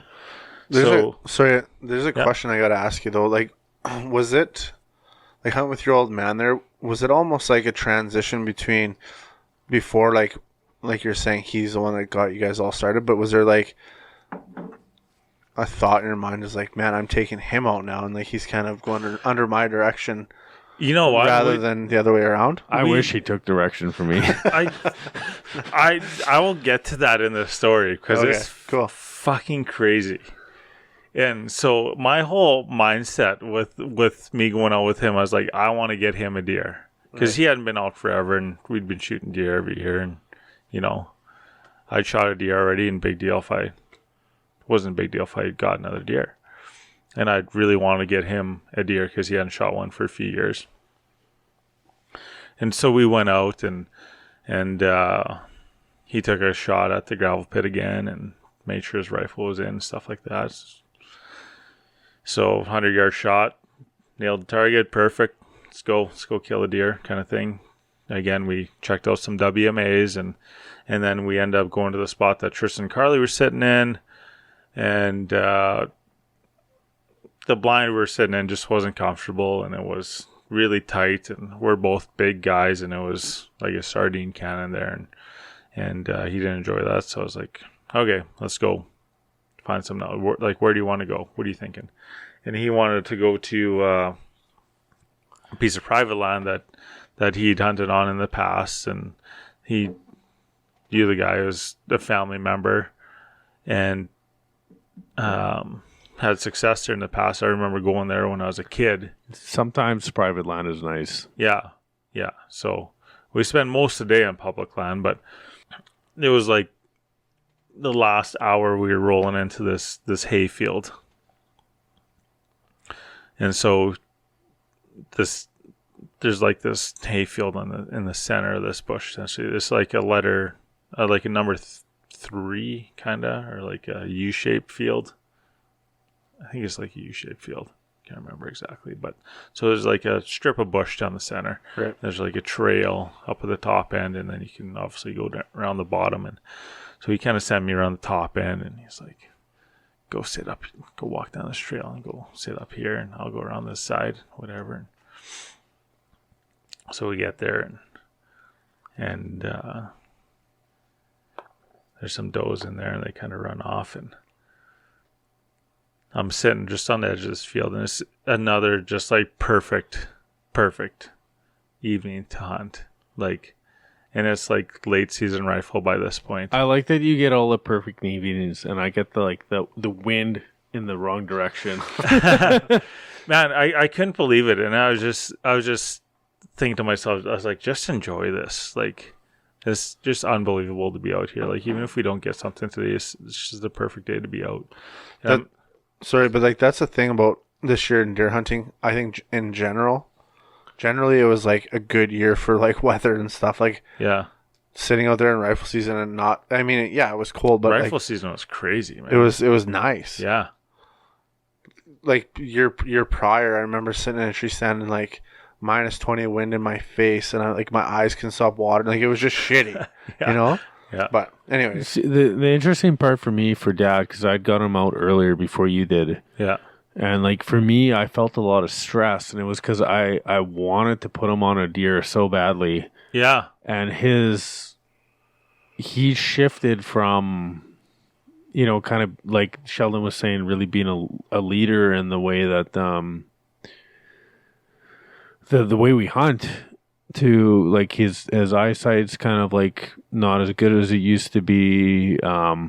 He's not as mobile yeah, as he used to be. And so like there's, you and I, we do some pretty aggressive hunting sometimes, I'll say. Like, for sure. Yeah, we'll go walk an entire ridgeline with no trail to like get back to some swamp to set up on for the evening. And then like without a thought of how we're going to get a deer out of there. yeah. So yeah, there's no real. The bridge that we have to gap between that style of hunting and what Dad was hoping to do was quite large, I would say. Yeah, there's a lot of thought that has to go into like The setup and being the more setup. intentional. Yeah, being comfortable and being able to spend the time out there. Right? Yeah. That's what it comes down to. And even rifle hunting, I was spotting deer at 800 yards that Dad couldn't see. Right. And so, there's no way to, I was like, hey, maybe we should put a stock on these things. Wasn't going to happen. Right. You know what I mean? Yeah. So I was now racking my brain for ways that we had to set up for success here. Yeah. So I wasn't able to do it, unfortunately, when I was out with him. Although we still had a good time and, got into some old school shenanigans, we'll say. But well, that's like his old stomping grounds up there too. Where he spent quite a bit of time hunting. And so we went out there like the last hour of the day, and he went and talked to his buddy and yada yada yada, and away we went. And he kind of put me up in this spot, and I hadn't been to that spot for years. It's like since I was like a teenager. And when I came walking through the bush, I kind of remembered it. And so I'd set up and I just kind of sat just on the edge of the bush. And to the right of me, there was like the edge of the field about 60 yards away. And it's about 100 yards wide, this strip. And I'm sitting there and it's probably like 20 minutes before legal light. And I can see this doe in the field, way down the field, and she's kind of there, and she's not even in a legitimate spot to pull a rifle on because Dad is in the same bush to the left of me about 300 or 400 yards down. So it's just wouldn't be a safe shot to begin with, right? Dangerous, yeah. Yeah. But right about that time, this buck comes out of the bush to the right of me. And not a gigantic buck by any means, comes trotting out and stops 10 yards in front of me and just giving me the stare down. And I got so jacked up, like my heart was in my throat. And he was just staring at me, and I closed my eyes because I thought he would see me blink. So I was like, quit blinking, close your eyes for a minute and just calm down. You got fever over this. Oh, yeah. Big time. So I open my eyes back up. This buck's still standing there, and he kind of starts walking off, heading towards this doe that was on the field. So I was kind of thought to myself, all right, let's just raise your gun in one swift motion and take a shot at this deer. So it's like the instant I move, this deer spooks, goes into the bush behind me. And he stops. I swing my gun up, and all I got is like a headshot on him. So I was just thought to myself, that's not a shot that I want to try and take on this deer. It's not worth it for me. So I hop up to my knees, and he turns broadside, and he's at like 60 yards. And I take a poke, and he drops in his tracks. And it was unbelievable, man. And I started like dragging the deer out to the bush, and like Dad was like wheeling up in his truck like 10 minutes later there. Because you were party hunting with Dad. And, yeah, so I was party hunting with Dad at this point. He was texting you as this was going on. Yeah. From what I understand. He's like, take that deer. Yeah. Put that thing down. Yeah. And so I get this, he rolls up, and we clean this deer up, and we get in the truck, and we're driving away, and I was like, I was disappointed when we were leaving that spot that you and Carly were hunting, because like I had a really high confidence level there, and when we got to this other spot, for a good reason, which we'll get to in a bit. Yeah, when we got to this other spot, I mean, it was obviously a good spot, and we shot a good buck there, and it ended up being a good mature buck, and I'm so happy I got it. But like,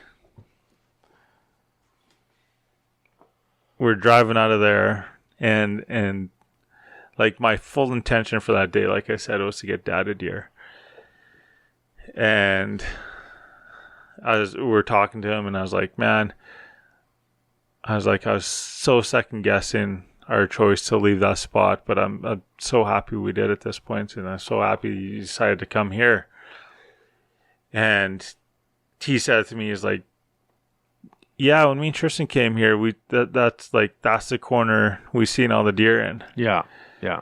And I was like, son of a bitch, like, it's been 5 years since we hunted together, since like I can't even remember the last time you shot a deer. Yeah. And you're still putting me on deer. Oh. I was like, you have to be kidding me. Yeah. Like, yeah, so he intentionally set you in that spot. yeah. Right? For sure he did, man. Yeah. He's like, you're the better shot now, and I knew you could execute. I was like, you got to be kidding me. So I was like pissed, but like had like an emotional moment at the same time. I was like, fuck. Man. That's like one of those, you know, for me, like it would be like a proud moment, right? Like your dad kind of gave you, not gave you the reins, but knew that if the opportunity was there, he'd rather have you execute, like you said, than himself maybe. And Yeah. That's pretty cool. But it was cool, man. And I gave him the tenderloins out of that deer, and he took them and cooked them up with my uncle. Yeah. Who he had hunted for quite some time, and so they enjoyed them, and he's gotten some meat out of it, and we're going to give him a bunch of sausage from it and stuff. So yeah. And Dad comes from a family, he comes from a family of hunters, and he is like meat hunters, man. Meat hunters, and like they would push bush and bin scarth kind of scenario. Yeah. And just like hammer deer. And he's the last one hunting out of that group, really. Yeah. Yeah. So I think it was extra special to get him out and get him in on a kill. Mm-hmm. But like just, I remember you sending me, I was getting text updates of what was happening as like, cause we're in the same group chat, and I remember seeing across the text screen, like Chase was saying, oh, there's a doe out there. Oh, yeah. My dad was like, take the doe. I was trying to tell you, no, wait for a buck. There's gonna be a buck coming out. I'm sitting in my office or something like that. And sure enough, Chase texts back, big buck down. And like those, you later that night, you sent those pictures, and man, Those are some of the coolest pictures I can think of in a long, long time. You and Dad behind that buck, man. Yeah, those are awesome. Yeah, the picture really, it kind of just tells a story because you guys have huge smiles on your faces, and I don't know. I think it's a good picture for sure. Yeah. I'll be going up on the wall. But now we got meat. Yeah. And we've got to figure out what to do with it. We've had successful falls, man. It's been good. Yeah. And like Chase was saying there too, we got quite a bit of Dad's deer that will be in charge of processing, or we have processed already, and we got to figure out because he's not going to eat an entire deer to himself, but what do we do? Well, you kind of touched on what we were doing with our deer. Like, what do you guys do with yours? Like go through what you're going to do with it. So yeah, we actually did that live video on Facebook or Instagram there when we were actually in the middle of processing a couple of them, and we were fielding questions there just because we were bored as hell cutting meat in the cold. It's crazy. You found that bullet in my buck too. In your deer's pelvis. Yeah. In your buck's pelvis, I found the Barnes TSX. Yeah. Nice. Which is insane. At the exact moment we were live streaming that video, which was hilarious. But so I don't know. I would say we try to keep as many whole muscle groups together as we can. I've been doing it, trying to intentionally keep in the past we've just tossed shoulders and the shanks and the necks into sausage, and I've been trying to keep a little bit more of that meat for roasts and pulled deer and stuff like that, because last year I did a bit of that and it came out really good, man. Yeah. And it's Runella constantly backs the fact that is the best way to get every ounce of meat off that bone as possible. And when you're boning out a deer, it's tough to get all the neck meat off and stuff like that. Yeah. And it, to be honest with you, it shortens your butcher time by an hour. Oh, for at sure. least when you're just cutting roasts out. Yeah, because we boned out my entire deer. Yeah.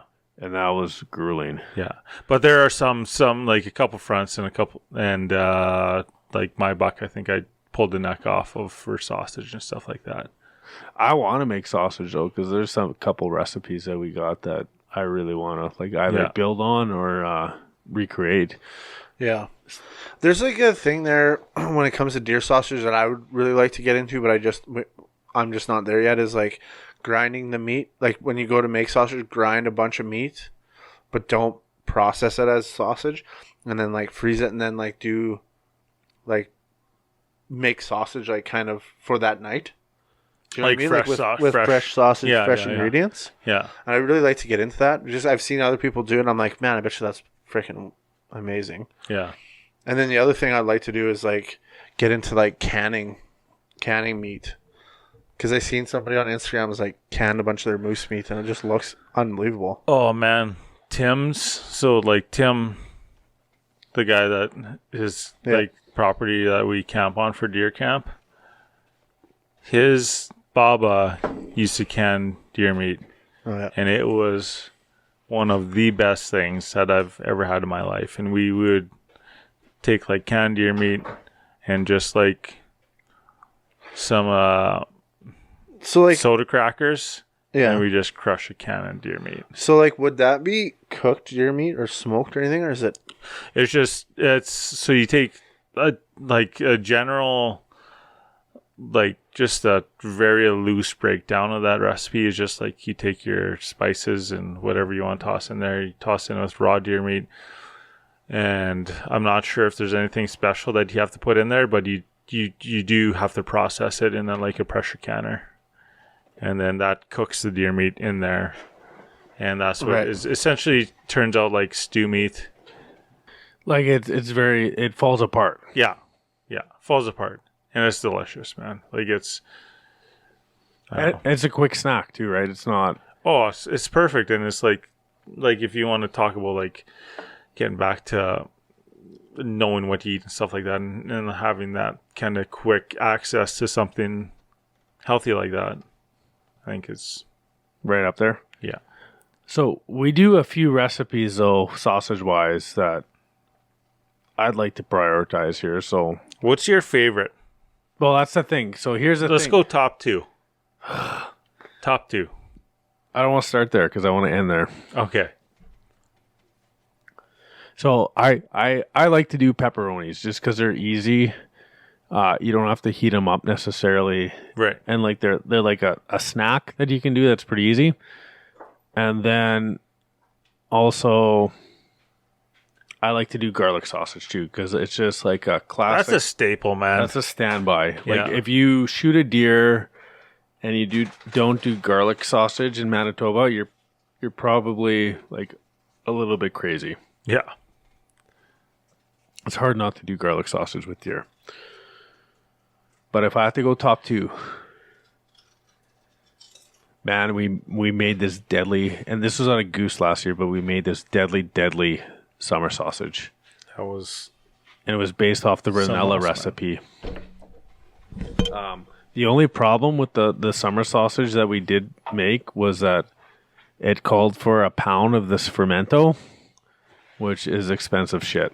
It was like $50 a pound. Wow. So like the price of production jumped dramatically because normally you're just paying for spices and casings, right? Right. And a little bit of pork fat, which we cut our deer with pork fat. Last year we cut it with more like lean pork. I think I'll be going back to more pork fat this year. But I think for us the show stealer is the jalapeno cheddar bratwurst that we make. That's a rock solid recipe, man. I love that sausage you guys made. We had it at Forbes there. Yeah, that's That right. was unreal. Yeah, people love it. And like we use real cheddar and like jalapenos that I grew out of the garden kind of scenario. Yeah. And that's another like real bratwurst recipe without any filler. And like it's pretty. That's one thing, like when it comes to like deer meat or just wild meat in general, is when you can like feed it to people that don't normally have it. Especially like there's got to be some big pride in the fact that you harvest this deer, you have, ingredients from your garden, etc. But I just like know, even like for myself, if I'm cooking something up for people that don't generally eat wild meat and then they enjoy it, it's just like I just feel super proud. I think that the sausage, like the introduction to wild meat through sausage is like probably the easiest route you can do, because I thoroughly enjoy like this. I mean, this is just personal opinion.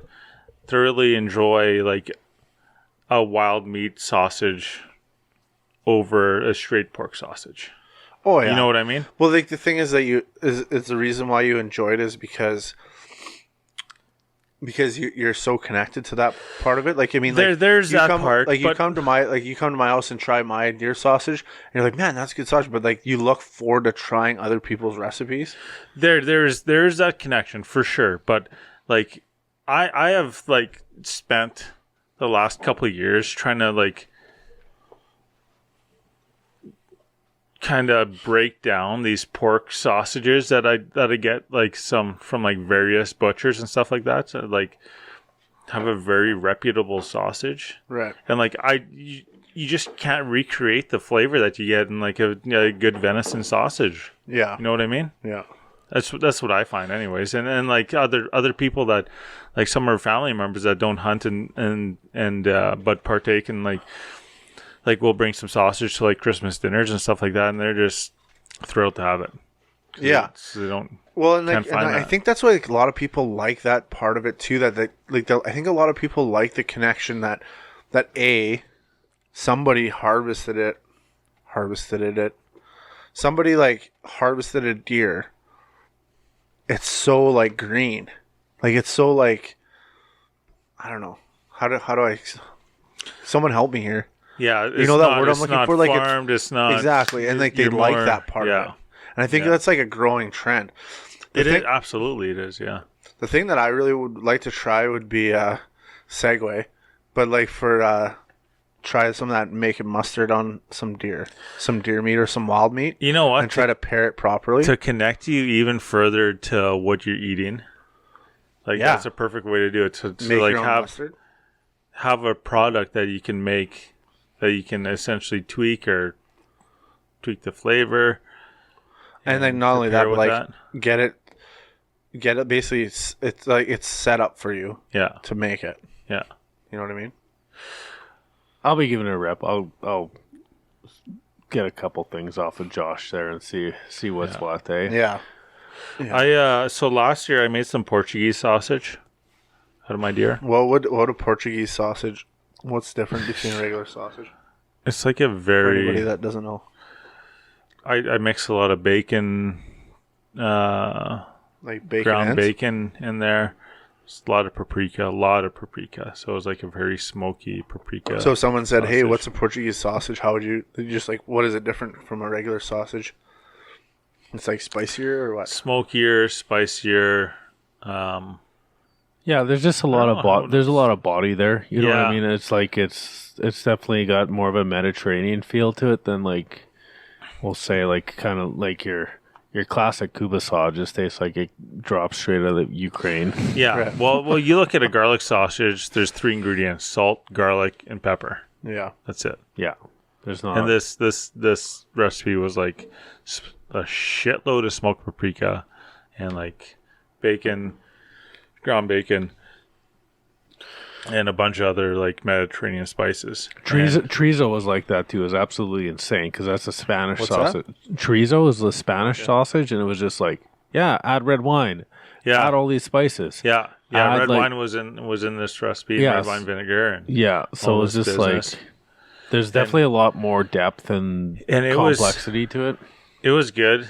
It was really good for like the first little while. And I made a big batch, but it was like 45 pound batch or whatever. Oh wow. And Is that like it was- kind of cut half pork then, like with the bacon and the pork? Yeah, fat? Would be yeah. It was 50-50. So it was 50% deer meat, 25% pork fat, 25% bacon. Right. And so the ground bacon is really expensive, and the sausage was really good for, like I said, for the first little bit, but I kind of lost my lust for it for the That last happens, kind though. of 6 months. But I don't know. I still really enjoy the garlic sausage. Like, Yeah, but the problem is like you hit the shack with guys on the weekend, and everyone else is bringing out a pack of garlic sausage. yeah, Yeah. Yeah, That's 4 true. guys bringing out a pack of garlic. That's Like, true. I mean, it's cool to try everyone else's garlic sausage, but like at some point in time, 4 guys in the shack with a bunch of garlic sausage. Everyone's trying each other's sausage. yeah.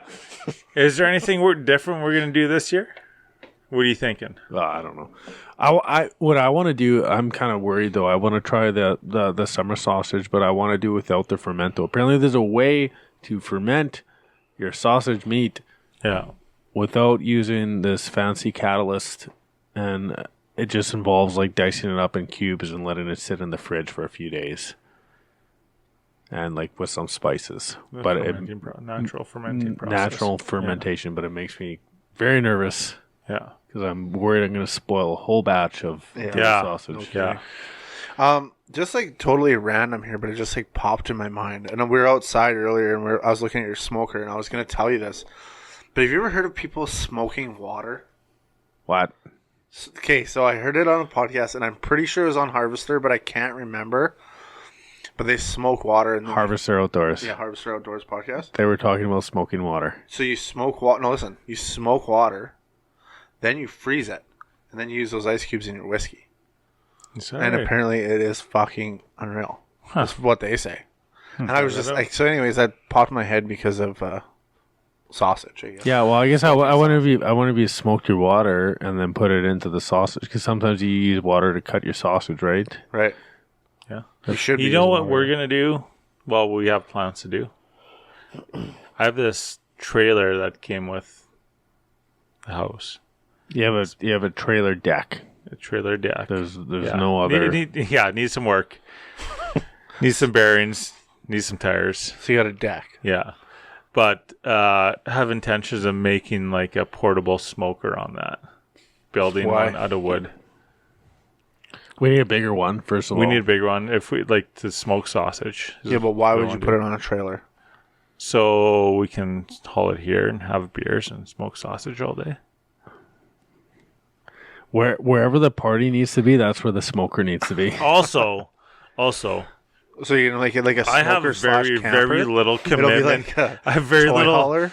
little commitment from Jody that she wants to stay in the house that we're currently in. It's wild, eh? So I'm like planning. I'm like, what necessities can I build? But how What's can I portable? build them so I can move them? So I have this trailer platform that I can build this, and it's like a smoker is something that I want to put some craftsmanship into, and I'm like, that's not something I want to leave. Insulate the walls and then make it like a smoker slash cooler.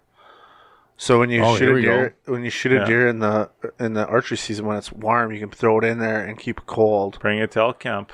You can bring it anywhere. Yeah, and then put a deck on top of it where you can drive your quad up on, and then like here we go. hangers on the side of your boats. Yeah, 15 feet high in the air. Got to call hydro so I can make it to elk camp. Hit one speed bump and the quads in the back of your truck. Yeah. Oh man, that's funny. So is that Whitetail wrap up or what? I think so. I like Whitetail's wrapped up. Whitetail. What I'm curious about is like what's next on the horizon here. Well, I think this is like basically, I don't know how everything's gonna flow out, but I think this is like basically one of our last podcasts of 2019. Yeah. Would that be correct? Yeah. It's been a good year. And I just want to say, like, I'll just start roundtable, let's say, but I just like to, first of all, I'd like to thank Tristan and Chase for doing what they do. I mean, I think we got a good group. And I'd like to say thank you to everyone that listens to us and follows us. It's been an unreal year. It's been a total roller coaster, and we're doing good things, and I'm really proud to be part of this group. So just thank you to you two guys. This Whitetail Roundup kind of roundtable that we just talked about has been super great because it's kind of like the end of the year for me. You know, like Whitetail was I think on all of us, it was kind of our prime goal this year. We didn't get to elk camp. We didn't do any really moose hunting. I did a little bit, but our biggest goal was whitetail, and this is a good podcast to end the year on kind of idea. Man, that's kind of cool. Like circles back. It's almost like when you come to the end of it, and it's just like you take that final breath and just think back on everything. And it's however shit went down. It's like the stress is off now. Whatever stress was there to like, whether it's going after a big buck or putting meat in the freezer or whatever it is, you know what I mean? Oh man, like hunting season is like, as much as I love it, it's a stressful time. Yeah. Like obligations get neglected. Yeah. Stuff falls by the wayside. I get text messages like, hey, did you know you forgot X, Y, and Z? Yeah. Whoops. Yeah. It's fucking crazy. Chase, you want to wrap it up, or you still? You know what? This year has been really different for me, and it's been phenomenal because I have gone to some opportunities that haven't had in the past, and I obviously have people to thank for that, and I've got to spend more time out in the field with family and friends, which has been amazing, and it was just a good fall, man. And a good year, and like I can really imagine where we have grown as a company, that we'd be here where we are right now, and we really couldn't. I know I obviously can't do it without everybody that supports us and follows us, and sure. In that respect. So thank you to everybody who supports us. Cool, man. It's been awesome. Yeah, I agree. Like, what a great fall. Just interesting fall for us here, I think. Like, great year for Panoramic. I'm already looking forward to the ice season. I've got these new boots that I'm looking to try out on the ice and just like shit kick. So we got some bad ice in Manitoba this year, so I'm willing to put them to the test. And Yeah. And I'm looking forward to getting like your boy on the ice there, Chase Deck. Like, oh man, we need to get him out there this year for sure. I had him in the garage the other day, cutting up deer with me. yeah. No way. Oh yeah. Nice. Yeah, he was cleaning stuff up for me. He was like, you know how particular he is sometimes, and he was just like grabbing pieces and throwing them in the trash and pointing stuff out, and that's like awesome. he was loving it. He was a little nervous around the deer when he first saw him, right? Yeah, He was a little but now he's good. Yeah, because it's hilarious. Because like in your household, there we bought him those, myself and then also like our cousin there got him those like toy cork guns. Yeah, and I think I posted a picture on my Instagram about it. But so Dex got those, and he goes and he'll pop them out his elk blanket every once in a while. Oh yeah, we had him. We were watching the one Hushin video, and actually one of the Elk 101 videos the other day, and he was going to town on the elk when they come into sight. Yeah. That's awesome. He knows the drill, eh? Yeah, it's wicked. But yeah, just what a great 2019, heading into 2020 with just like a full heart and hoping that there's just bigger things to come. Yeah. And I think like 2020, we've got, we actually like got a pretty good lineup already for podcast guests. Like we got some good stuff planned for 2020, man. Coming up, and I'm excited about it. And not just podcasts, but like things seem like they're just growing. Yeah, and like exactly, and like our apparel and hats, like we got a lot of good stuff There's coming down the pipe. opportunities coming. It's just a matter of time. I mean, like we all have our day jobs and family and friends and stuff that we also got to put into the mix. But yeah, I don't know what else to say about that. But. I don't know. I'll plug us one more time though, man. I'll say like, hey, if you the biggest thing you can do to help us out is give us a like, give us a follow, tell your buddies to like and follow, give us a share. Give us a share, comment. Yeah. Any of that stuff helps us out and helps us get the good word out. And you know what? If you haven't subscribed yet, I'll just pause right now. Okay, I trust you're subscribed now. Give me enough time there. So, but yeah, hopefully in the new year we're branching out to bigger and better things too. Video, whatever else it might be. Yeah. And you know what? Something that's been the coolest about this venture here is not just connecting with the people on the show, but connecting with their fans. They always like kind of let us know what they like to see. Yeah. And like, I mean, I love to hear that. You know what's one of my favorite things is just connecting with the people that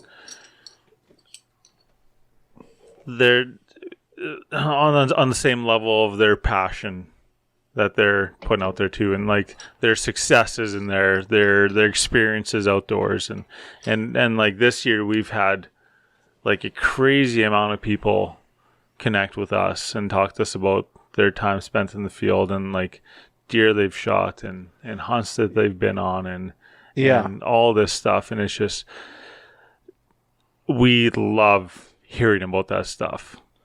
That's the thing. Like we've like. And like Sheldon, this rings in my ears more times than anything else when I think about this company, and it's you telling me that one of your buddies there, or a guy that you know, got into fishing because of what we're doing, and now he's just like in Thompson there, deep into it, and he's just loving it. Yeah, and then those those are the things that we like. Yeah, we totally like we crave. You know, always like hearing those stories, and like even the other day we like put out a post about something like, hey, tell us a story, and like we love hearing them, right? And, like that Mitch Glantz from out west, up and coming like singer songwriter dude. He sent that post in about his deer and told us a story about it. Good deer too. He's a very nice deer from Alberta. And the other one I wanted to actually mention on this podcast was oh man, I can't find it now on our thing, but she ended up going out deer hunting with her boyfriend, and he was busy working or whatever, so he never got to get out that much. They went out together, and then this nice buck comes out, and he's like, "Wow, can I take it?" And she's like, "Yeah, sure, go ahead." Like, he shoots it, and then like a couple minutes later, she shoots the one that she was actually targeting. So they got pictures together, and like that's what it's all about, you know, like is being with people that you want to be with, and hunting, and like when you hear those stories and see pictures and stuff, like how do you not talk about it? Yeah.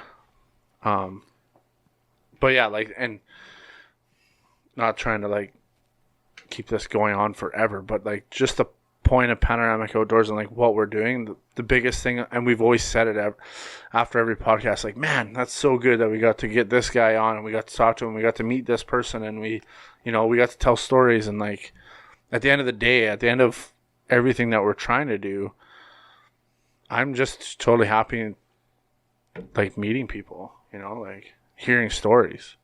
The people we get to connect with, the people we get to talk to. Yeah, exactly. Like in that one we had this year with Hack, and I remember Chase, you said something after, like, you're like, oh, I was kind of like in a funk, and then after that podcast, I like felt so good, and it's just like so good to like hear people that you don't get to hear stories, you don't get to hear certain sides of people until you sit down and talk to them, and I just like, I really like that part of what we do, I guess. In a roundabout way, that's what it's all about. Help us get the word out, man. Yeah, exactly. Help us out. So we appreciate you listening. You know, that's obviously the big step. And wish us well in 2020. We wish you luck. Good luck on the ice. Yeah. And the last thing I'll say, too, is if there's anybody that you do want to hear on the podcast, if you're a frequent listener or whatever, let us know. Like, if you know of somebody, let us know. We'd love to have, like I said, we like to talk. We like to hear stories. We like to tell stories. And if you know of somebody or whatever, let us know. Keep your lines tight, guys. Keep the bait fresh. Keep the powder dry. Shoot straight, boys, girls.